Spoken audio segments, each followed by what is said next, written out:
Šmoulů je furt víc a víc, scházejí se o zimách, vždycky jednou za měsíc,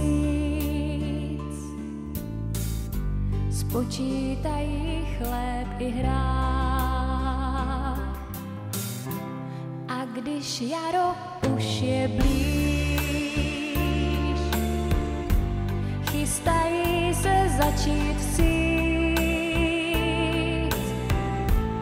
aby byla plná spíš.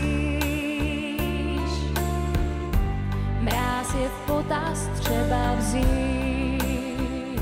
Sem tam vysázej rejži, sem tam vysázej jí, sem tam vysázej rejži, sem tam, to víš, hlad znají.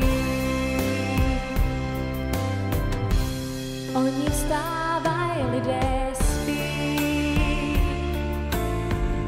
šmoulové jdou do polí,